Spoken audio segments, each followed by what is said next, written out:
Progress. Had to cover the tarp for some rain. Rain got me a little bit.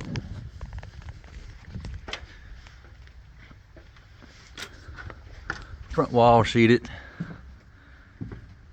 Made a little boo-boo. Got to sheet the rear wall. Problem I had was when it rained, the bow was higher. Water piled up on the bow deck, bled through under the wall. Because like an idiot, I forgot to lay down a bead of silicone on the studs before I bolted them down, and now I can't remove the studs. My plan was to build the cabin and I was going to unscrew it, lift the cabin up. But I messed up on a few of the screws. I put it at an angle on the front corner behind the studs. And now the studs are there, I can't get the correct angle on the bit to get the screws out. But I was going to lift the cabin 6 inches, silicone it, and drop it back down, then secure it. So the water will pile up in here. I wound up having to drill a hole in the deck, 1-inch hole for water drain. Got the 2 back walls left to sheet. The roof came out good, real good. Nice arch, nice and uniform all the way across. We got some gaps to fill before the spray foam comes in, but it'll be a little while before I can afford the spray foam. Spray foam's not cheap, and I'm getting it at cost, and it's still gonna cost me roughly $1,000 to spray foam this little building. And of course, still gotta cut up my windows. I gotta do some trimming, but she's coming out good. I'm gonna work on the back wall, get it boxed in today, do some trimming, and do my corners on the outside like I talked about, 45. I'm gonna say 45. I'm gonna cut a board that fits in here on a 45-degree angle instead of having a flush corner. I'm gonna have 45 all the way around.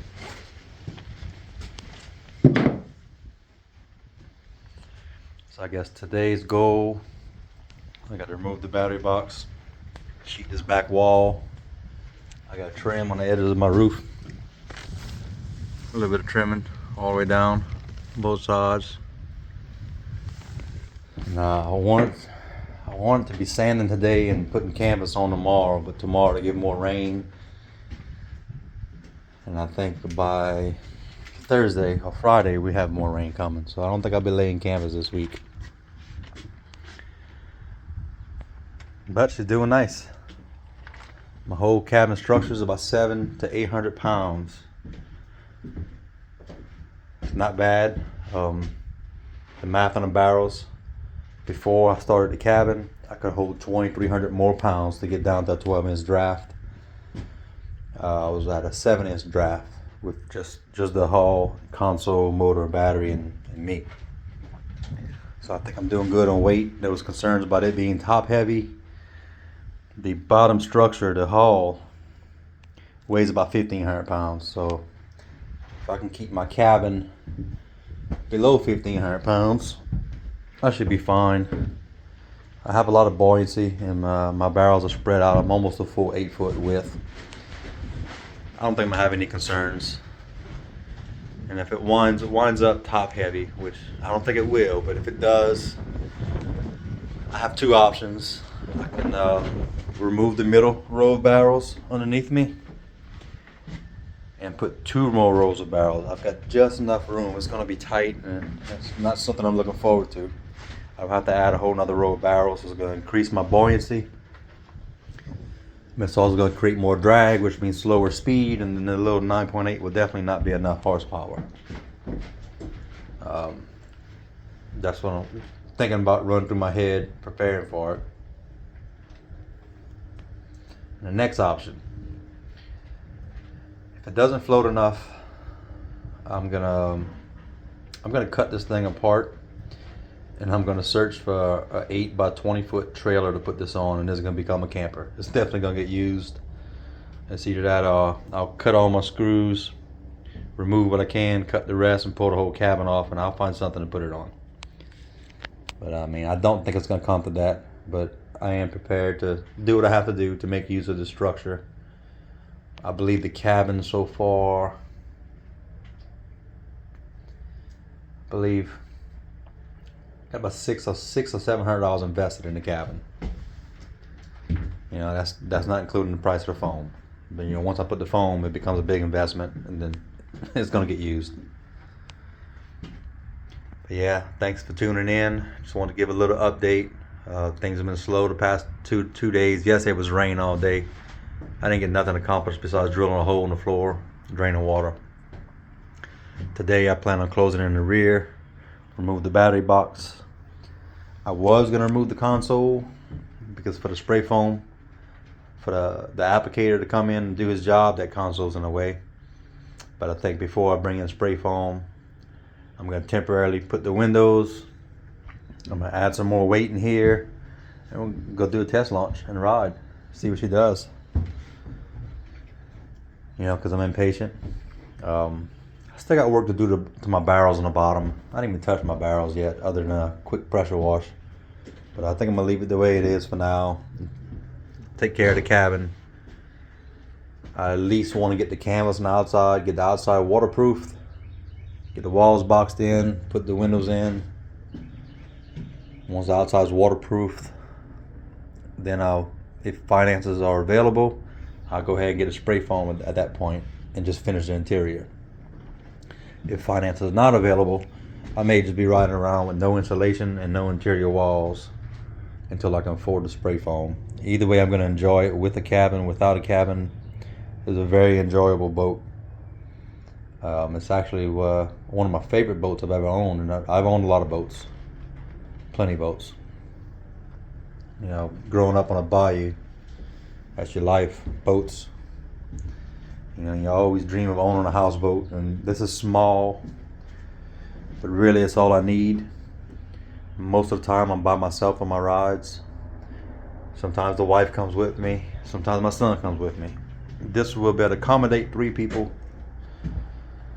As far as living space is going to be tight with 3 people. I have a futon that's going in the front. It'll sleep 2 people, but the third person is going to have to bunk on the floor. But I'm thinking about building a kitchen counter a little lower than what I would like, and longer. Make it 6.5 foot counter. I've got the length.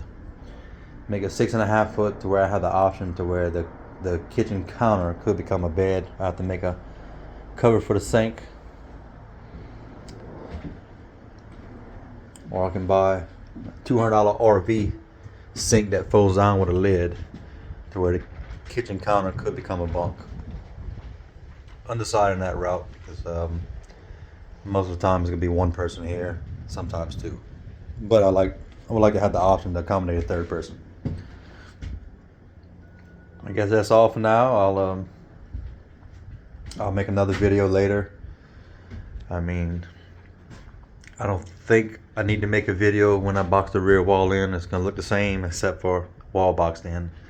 As I spoke on a previous video, that's to be a window, which is that window right there. And I've got enough room to put a 5,000 BTU air conditioner up there if needed. I'm not sure on cutting a hole for the air conditioner. My plan was, you know those little campers where they have a window unit inside of it? They have a box built where the AC is on the inside to where it doesn't stick out the back. I think I'm gonna go that route, but on those campers, they're notorious for leaking. But so I'm gonna do something different. I'm gonna build a fiberglass box that the AC unit fits in to where the water has no place to go but out the back. But again, I'm not sure if I'm gonna cut that hole now or save that for later because I won't need an air conditioner for quite a while. This year, our winter's probably gonna be a little longer than normal. You know, it may last us till April, all the way to spring, where normally our winters are short down here on the Gulf Coast. Yeah, again, I'm rambling. I'll see you on the next one. Thank y'all for tuning in. I appreciate the likes, the comments, and the subscribes. It's not my goal to be a big YouTuber.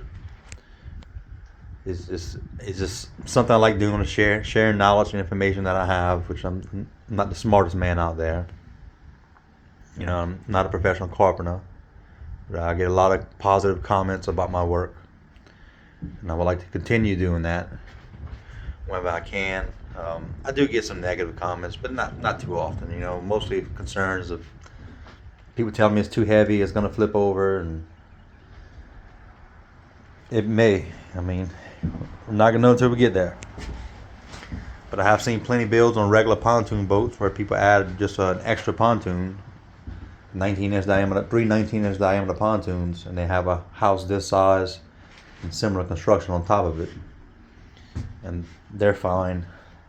There's actually another guy on YouTube. I forget his channel name, but I want to say he built a 8 by 24 foot on barrels, and he's got a longer cabin than I do. I want to say his 8 by 18, maybe 8 by 20, and his float's good. His only complaint is when he gets 4 people on the bow squats low, so he wants to add more flotation on his bow. So yeah, I think I'm gonna be fine, but we're gonna find out. I wish I could tell you a date, how soon it's gonna be, but I really don't know a date. I guess we're gonna get it when we get it. This is solely funded by me. I don't really do the GoFundMe or that Patreon stuff. I mean, money would be appreciated, but all my life I'm the kind of person I don't really like handouts. Not that your money's not good enough. I like doing everything myself. You know, I pay for this. I work for this. You know, it wasn't supplied to me. I don't owe anybody nothing.